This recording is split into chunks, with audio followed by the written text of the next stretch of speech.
Good afternoon. I have a few elements at the top, so we'll go ahead and get started. First, as you all know, the department yesterday lost a giant. We all know that Secretary Shultz was a foreign policy visionary who helped herald the peaceful end of the Cold War and whose legacy left us safer from the specter of the world's most dangerous weapons. What may be less well known, however, are the profound ways in which he shaped this institution. He was a champion of the women and men of the department, and it's no accident that our Foreign Service Institute bears his name. As the Secretary said yesterday, the work we do now and will do well into the future will be shaped by Secretary Shultz's legacy. We send our deepest condolences to Secretary Shultz's family and loved ones. Turning to India, where a burst glacier yesterday resulted in landslides and floods. Our thoughts are with our Indian friends and partners during this challenging time. We extend our deepest condolences to the family and friends of the deceased, and we hope for a successful rescue effort and a speedy and full recovery for the injured. Moving on to the U.S. decision to re-engage with the Human Rights Council, which was formally announced this morning. This morning, the Secretary announced the immediate U.S. re-engagement with the UN Human Rights Council. That process is already underway in Geneva, where the U.S. mission today participated in a regular organizational meeting of the Council. For now, that engagement will be as an observer, which will allow us to speak in the Council, participate in negotiations, and work with partners.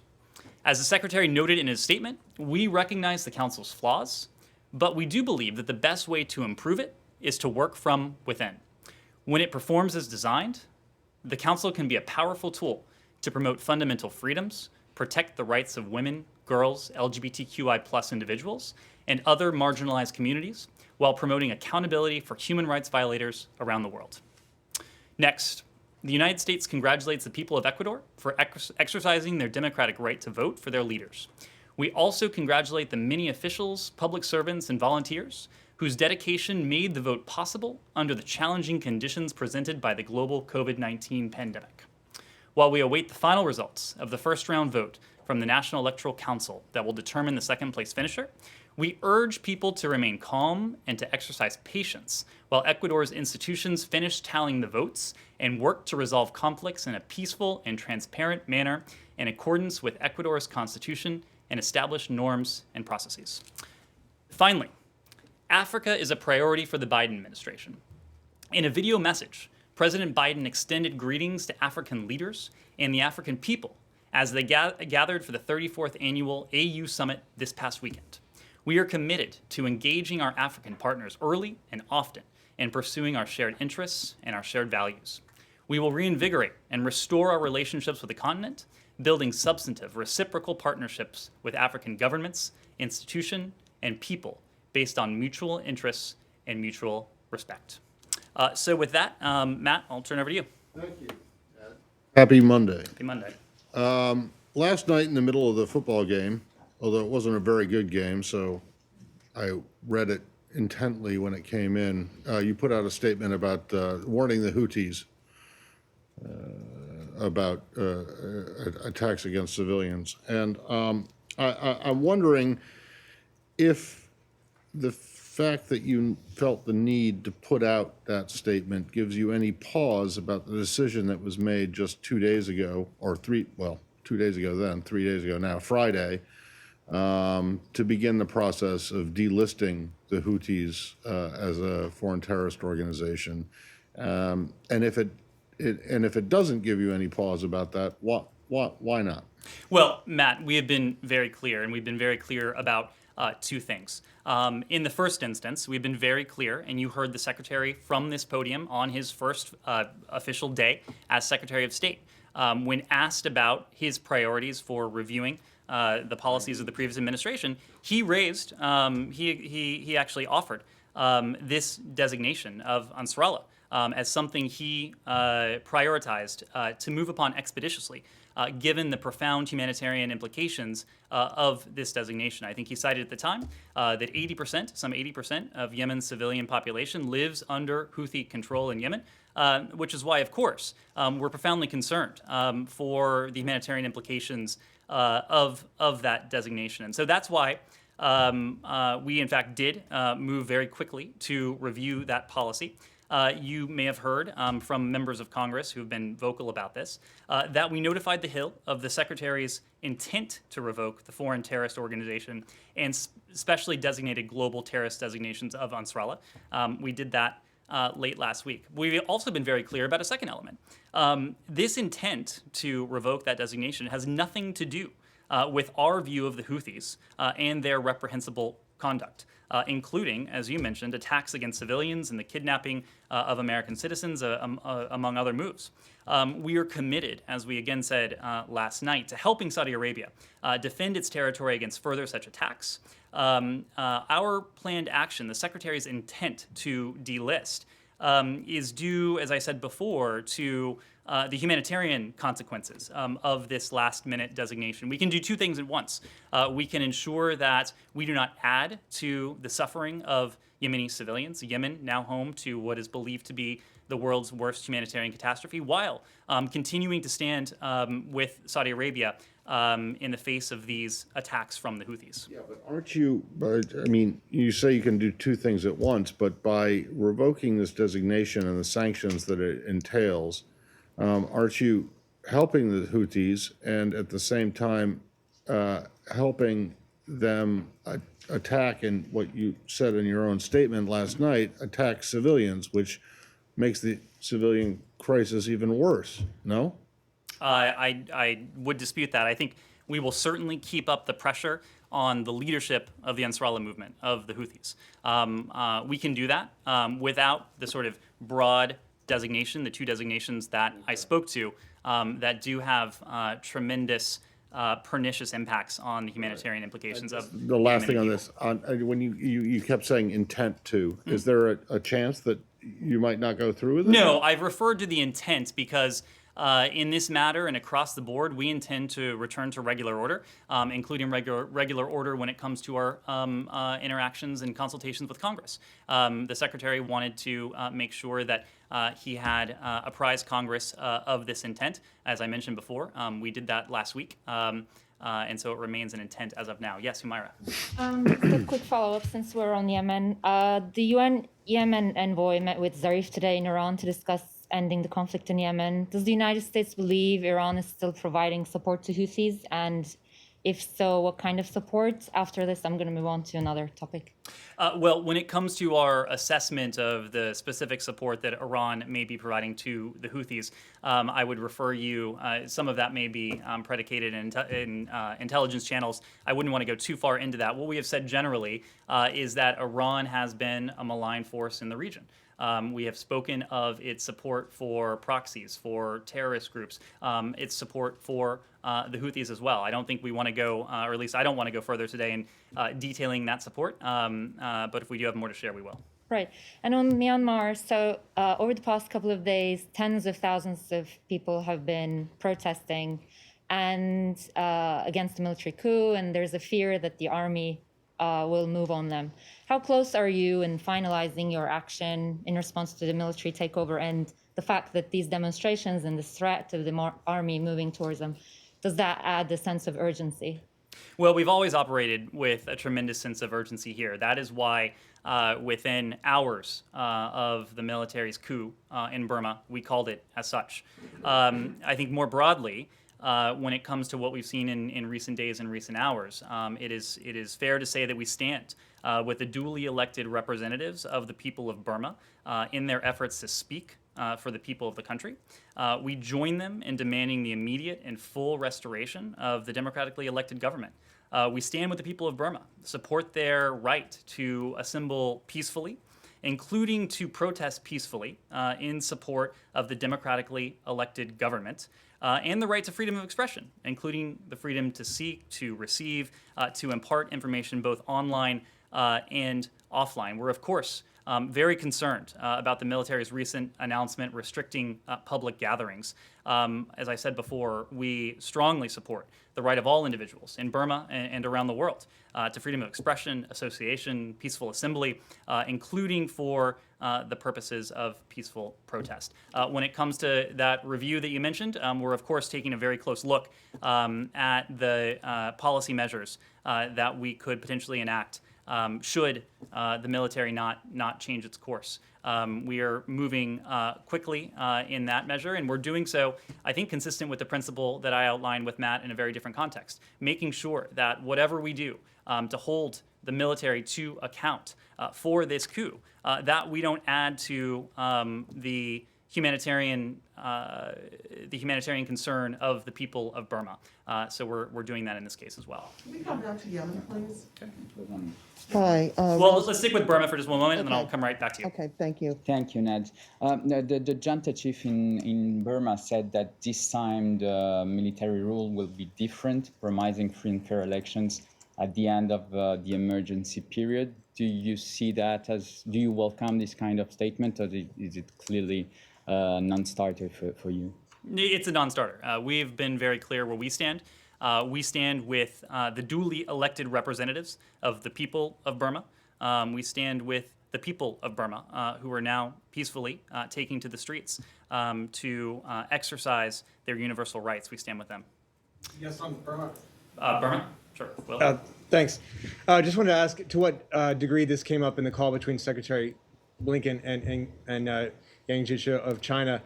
Was there any kind of effort to resolve the situation in Burma, or was it the kind of thing as where there's just a disagreement about whether there's a need to for the military to step back? Well, we did issue a readout of that call. This has been a staple of the Secretary's calls with his counterparts since February 1st, since the date of the coup. We have been encouraging China, both privately and in public, to condemn this action, to join the international community, to join the United States and those other countries, a large swath of the world that has spoken out in no uncertain terms to condemn this anti-democratic action. And to that end, I would point you to the statement that came out of the UN Security Council last week. It did have some strong language. Of course, China did not stand in the way of that, but we continue to believe that the Chinese need to further condemn what has taken place in Burma in recent days. Have you or any U.S. officials been in touch with Aung San Suu Kyi or any of the detained NLD leaders or the military officials who are leading this junta? And then are you considering, in the face of the curfews and the crackdowns on protesters, ordering departure of non-emergency diplomats from the post there? So on your final question, we issued shortly after the events of February 1st, the coup on February 1st, the U.S. Embassy, the U.S. mission in Burma, issued a message to American citizens there. They did full accounting, full accountability for their personnel. I am not aware of any plans for a drawdown or an ordered departure at this time, but of course, those are matters that we continuously evaluate. Remind me of your previous question. Have you been in touch with any of the detained? So I'm going to speak for the Department of State. I will say that shortly after the events of February 1st, we made an effort to reach out to Aung San Suu Kyi. We did that both informally and we did that formally as well. Those requests, of course, were denied. Andrew. I think I wanted to ask about Iran, but Roz, you had a Yemen question? Oh, I'm sorry. Yes, Yeah, Yemen. it's okay. I had a couple of more questions on Yemen. Yes. Number one, yes, reversing the SGGT and the FTO designations, does that affect the Magnitsky Act sanctions on individual Houthi leaders? And then the UK government announced earlier today that it's going to continue selling weapons systems to the Saudis. And of course, we all know the controversy around the Saudi involvement in the Yemeni civil war. What is the U.S.'s take on Downing Street's decision? Is the U.S. going to talk to the British about perhaps holding back on more weapon sales in order to promote the peace process? So on your second question, I think we'll let the British government speak to their decisions when it comes to their relationships with the Saudi government or any other government. Obviously, we have no closer partner, this special relationship in the bilateral relationship with London. We are consistently sharing notes, sharing views. I think and we have left no doubt more broadly where we stand on this issue. And you heard late last week, following the president's visit to the department, that we outlined a new approach, took steps to end the war in Yemen, a war that has again created a humanitarian catastrophe and a strategic catastrophe as well. I'll run quickly through those steps that we took. First, we made very clear that we are going to be focused intently on a diplomatic solution, working through the UN-led process and channels to restore the long dormant peace talks. We'll work closely with the UN envoy, Martin Griffiths, and you heard the president himself name Tim Linderking as our special envoy to the conflict. Second, as we said last week as well, we're ending all American support for offensive operations in Yemen, including those relevant arms sales. As we said at the time, this does not apply to our operations against AQAP. But it does include both materiel and restricting our intelligence sharing relationships with Saudi Arabia in the Saudi-led coalition in accordance with the president's guidance. And then third, we also made clear, as I was mentioning to Matt, that we do understand in the midst of all of this, Saudi Arabia faces a genuine security threats from Yemen, which we again saw over the weekend. And so as part of the interagency process, that will, beyond this, review future potential weapons transfers, we will look for ways to improve support for Saudi Arabia's ability to defend itself and its territory against threats. Thank you. Rich? Thanks, Dan. As you mentioned earlier, the administration has no interest in playing FTO whiplash here and returning the Houthis to that designation. But is there something that the administration is considering doing short of an FTO designation, any type of sanctions that the administration would, to sort of go with the or else of your statement from yesterday? Well, I think, Rich, we've been very clear that the Houthis are malign actors. Their conduct, as I said before, is reprehensible. The way in which they have the manner in which they have inflicted suffering on the people of Yemen, the people they purport to govern, their neighbors, the threat they pose to our interests in Yemen several years back. That is why we can and will continue to keep up the pressure on the Ansarallah, on the Houthi leadership, just as we take these steps that have received strong bipartisan support to ensure that we are not worsening the humanitarian suffering of the people of Yemen. We can do both things at the same time. Andrea. Iran related, but well, first, thank you for your comments about Secretary Shultz. It means a lot to a lot of people here. On Iran, the Ayatollah's statement, followed up, of course, by Fareed's interview with Foreign Minister Zarif, seemed to shut down any possibility of any progress until the U.S. lifts sanctions. Help us understand what wiggle room there is in that. I know you're not going to negotiate here, but well, you stole my line. I am not going to negotiate. Do you see that as a dead end? So we don't see this broader opportunity as a dead end at all. The proposal, and you have heard it for months now, from the then candidate Biden and now President Biden, has been very clear. If Iran is willing to resume full compliance with the JCPOA, we will re-enter that deal as well. We will seek to lengthen and strengthen its provisions, including vis-a-vis the nuclear provisions, using it as a platform to then negotiate follow-on agreements that would address Iran's other malign activities, some of which we've already discussed in this briefing. I think rather than negotiate here from the podium, what I will do is point to what we have been doing really since the early days of this administration. I suppose we still are in the early days of this administration. When it comes to the coordination with our allies, with our partners, with members of Congress. We spoke, I believe it was on Friday, about Secretary Blinken's participation in a meeting with the E3. Iran, of course, did feature into that.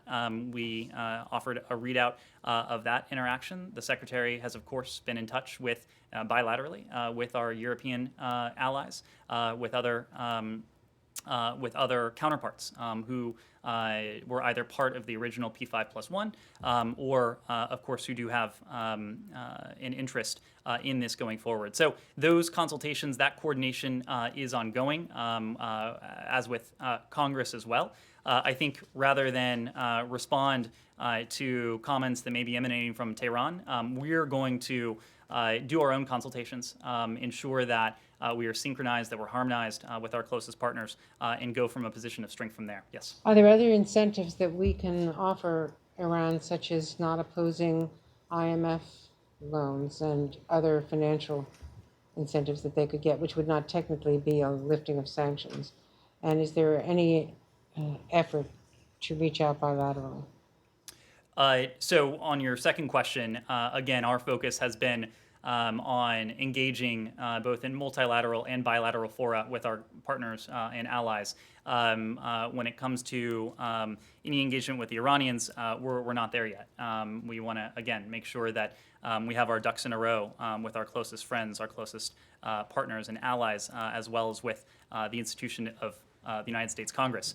When it comes to humanitarian gestures, the elements you mentioned, I think that would probably fall in the category of negotiating from the podium. So I wouldn't want to go there. But again, we are going to make sure that we are on the same page as our partners, our allies, that we have undertaken those consultations with Congress before we would allude to any of those measures. One more final question.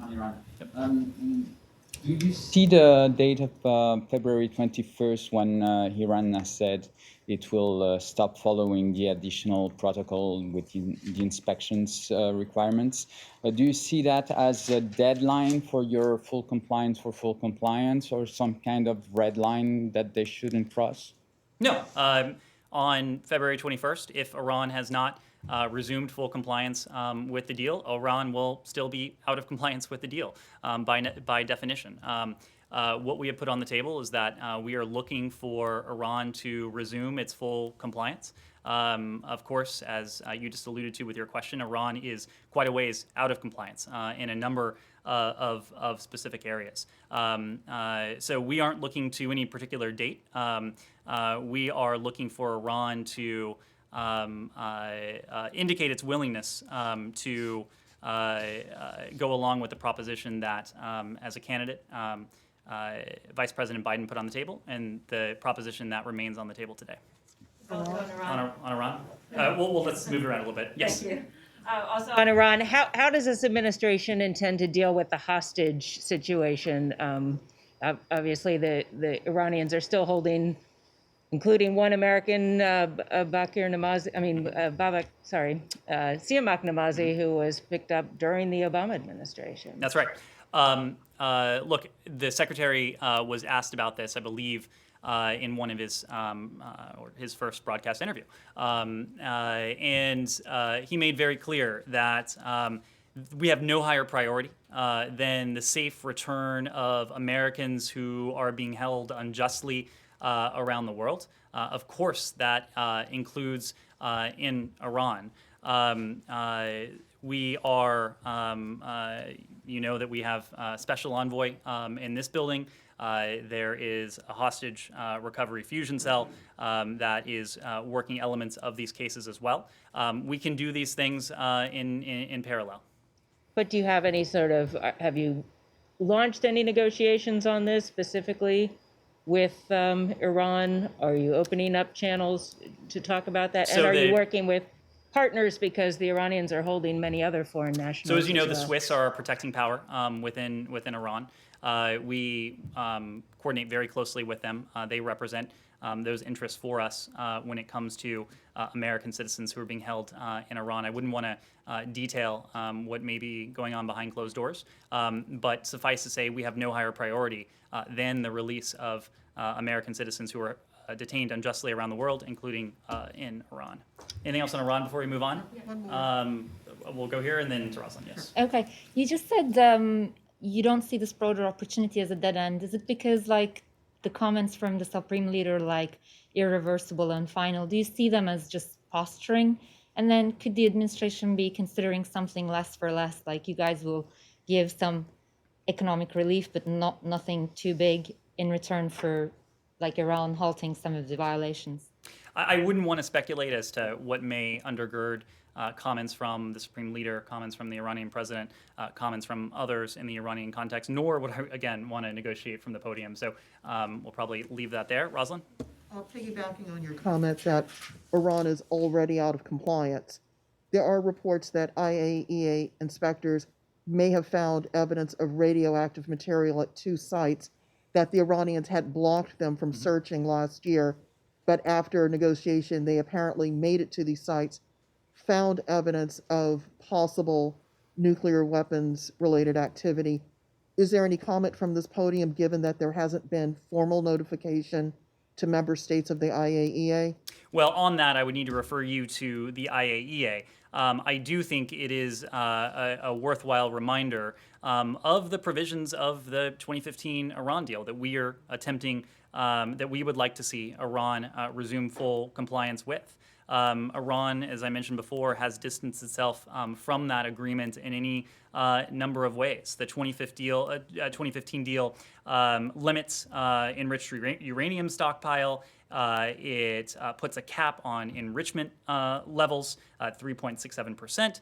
It limits the centrifuges that Iran is allowed to have. It limits its R&D.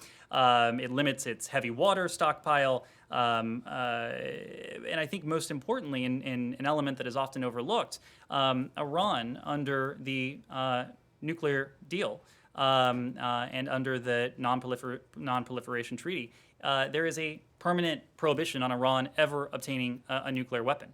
And so that's why we think it is so important that as a starting point, that Iran resume that full compliance with the nuclear deal. That's why it's been the predicate of our diplomatic path that we've put forward. Iran resumes that full compliance. The United States will do the same. We'll then undertake diplomacy to strengthen the provisions and to use it again as not the ceiling but the floor for follow-on agreements to take on other elements of Iran's malign activity. Michelle? I have 2 topics. First on Sudan, any comment on the formation of the new government there? We can get back to you on that. We'll take that question. Okay, and second on Lebanon, political and religious leaders in Lebanon are calling for an international conference under the UN auspices to protect the constitution and put an end to the multiplicity of arms. Does the US support such calls? And to what extent the U.S. supports the French initiative in Lebanon?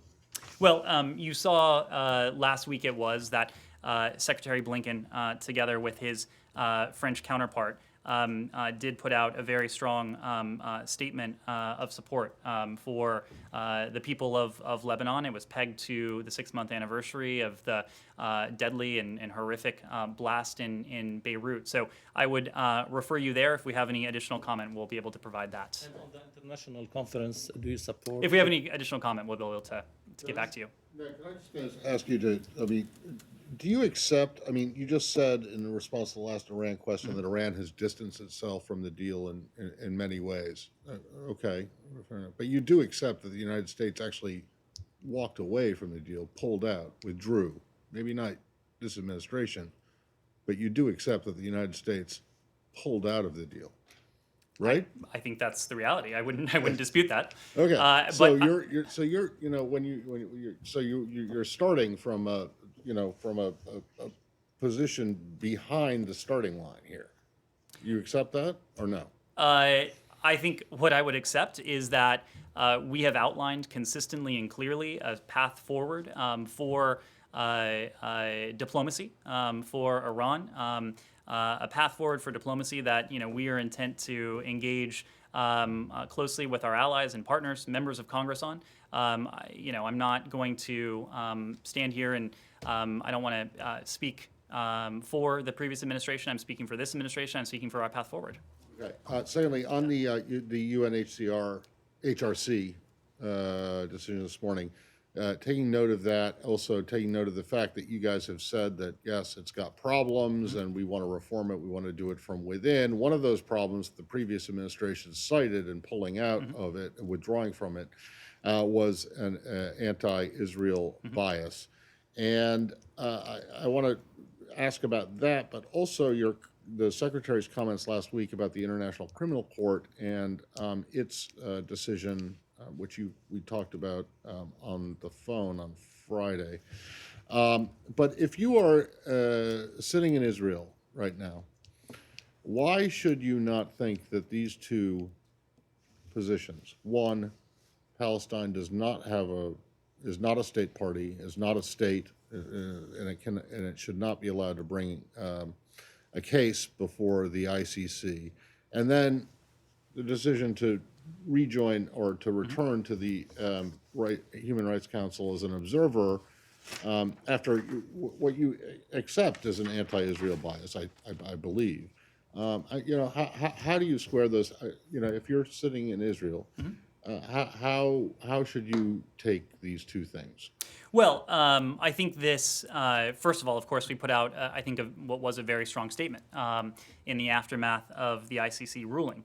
That statement made clear, as we made clear when the Palestinians purported to join the Rome Statute in 2015, that we don't believe the Palestinians qualify as a sovereign state and therefore are not qualified to obtain membership as a state or to participate as a state in international organizations, entities, or conferences, including the ICC. We'll continue to uphold President Biden's strong commitment to Israel and its security, including opposing actions that seek to target Israel unfairly. That takes me to the decision we announced earlier today.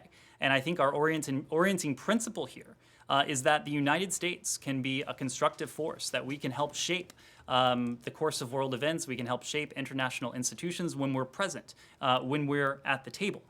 We believe that the United States plays a constructive role on the Council when we play a constructive role on the Council in concert with our allies and partners. Positive change is possible. It is within reach.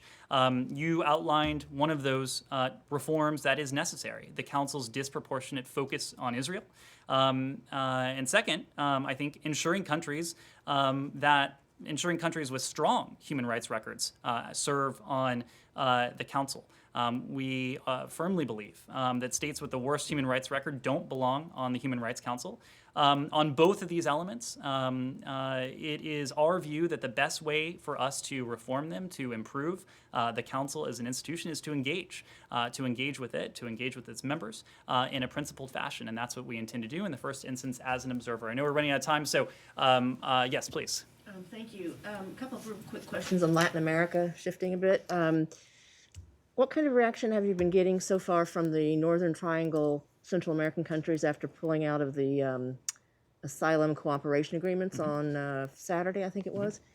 And secondly, on Venezuela, all of the readouts I'm seeing, unless I missed something of the Secretary's calls with various world leaders, I saw Venezuela only mentioned once.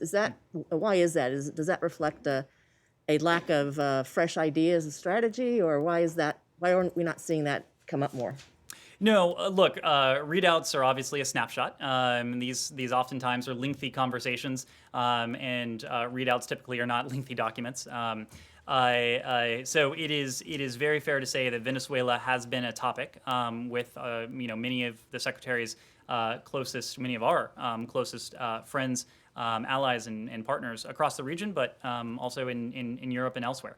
And it will continue to be the case. I think a defining hallmark of our strategy to help the people of Venezuela achieve their legitimate aspirations for democracy will be a coordinated approach. And we talked about, I recall very distinctly with Matt, the approach we will take with our partners bilaterally and then in multilateral fora as well to ensure that we are achieving that outcome for the people of Venezuela. When it comes to the termination of the asylum cooperative agreements, this was something that President Biden committed to when he was a candidate on the campaign trail. It is a broader element of the president's commitment to a regional migration plan and a regional migration strategy that takes into account the root causes of migration, that sees countries in the region, including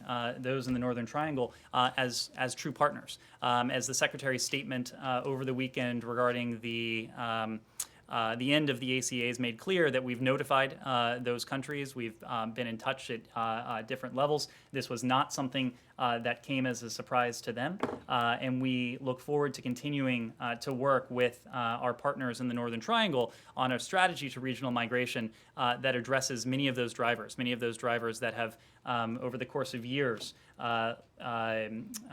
left those in the region with few perceived options rather than to migrate north. Our strategy is predicated on the idea that we can give opportunity to those in the region and remove some of the inducements that they might otherwise have to undertake the very dangerous journey to the United States, a journey that is currently made all the more dangerous by COVID and, of course, those who would seek to take advantage of those fleeing their home countries. So I know we've gone on for quite some time. Kim, I see you earnestly raising your hand in the back, please. Thank you. If Burma is the first test of the Biden administration's goal to pull together allies and produce change, what are your levers to produce that change in behavior? Because the Peterson Institute looked at more than 2 decades of sanctions against Myanmar, Burma, and found it didn't produce any change at the top. The Trump administration sanctioned the top coup leaders last fall. That didn't produce any change. How are you going to get them to change how they're treating the people on the ground? Well, the United States over the course of years has been the most ardent supporter of the people of Burma. We've talked about some of that financial aid in recent days. I think you heard me say the other day that the United States provides nearly $135 million in bilateral assistance to Burma. This was for FY 2020. But beyond that, in FY 2020, we provided more than $469 million in humanitarian assistance to the people of Burma, bringing the U.S. total contribution since August of 2017 to nearly $1.2 billion. And that figure is for all of those affected by the violence within Burma, as well as those who have been forced to flee and to flee to Bangladesh and throughout the region. So the United States has been the world's foremost supporter. We do have quite a bit of leverage, but as with every challenge, we have all the more leverage when we work closely with our allies and partners, including in this case with our like-minded allies and partners. We've spoken to one source of leverage that we are studying very closely right now. After the designation of the events of February 1st as a coup, we're looking very closely at additional sanctions that we might be able to enact on those responsible for this coup. National Security Advisor Sullivan last week also spoke of the potential for additional executive actions. So the United States remains the most powerful country in the world. There is no doubt about that. But when we bring our allies and partners along with us, they act as force multipliers. We have the ability to galvanize collective action, to confront challenges the world over in a way that no other country does. That's what we've been doing on Burma since even before the coup, to address the humanitarian challenges of the Burmese people, including the Rohingya. And since February 1st, working very concertedly with our like-minded allies and partners to ensure that we're working in lockstep And so that when we do announce the additional measures, that they will provide all the more inducement to return Burma to its democratic civilian leadership. Thank you, everyone. I think we'll call that a day. We'll do this again tomorrow, so appreciate this.